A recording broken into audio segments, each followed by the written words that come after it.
Попово да не се обажда, те си селистри отделно башка. Така, знам. Да. И Перник също, разбира се. Как.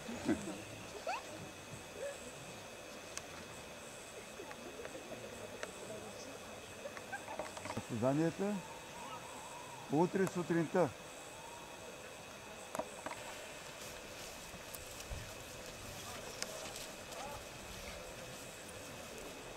Съвместните усилия на всички успяхме да се позабавляваме 7-8 дена.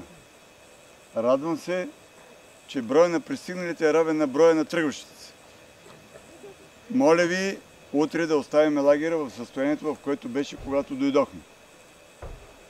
Обръщам внимание на клубните водачи, спокойно, без излишно напрежение, да се заведат хората по места и моля по едно SMS или обаждане до мене, след като пристигнете до крайните пунктове, откъдето сте тръгнали миналата седмица.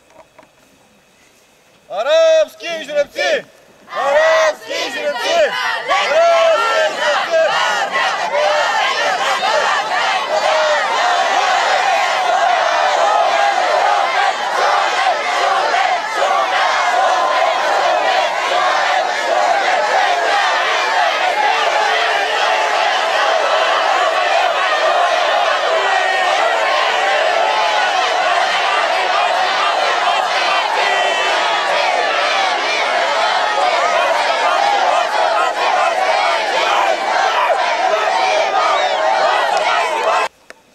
Изключително се радвам, че на територията на град Шумен успяхме да проведем този лагер без инциденти и получихме, може би, едни добри преживявания за всички.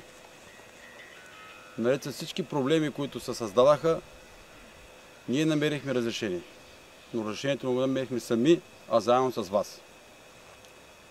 Да бъдеш скаут не означава да не търсиш разрешение на проблема. Да бъдеш скаут означава винаги, когато има създала се ситуация и проблем, да търсим най-лесния начин и най-качествено разрешение.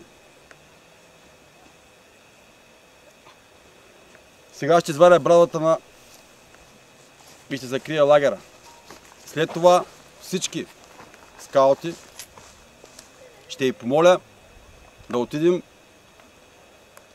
до лагерния огън, да го запалим днес за последен път и отново да напълним урната с пепелта от всички лагери до сега.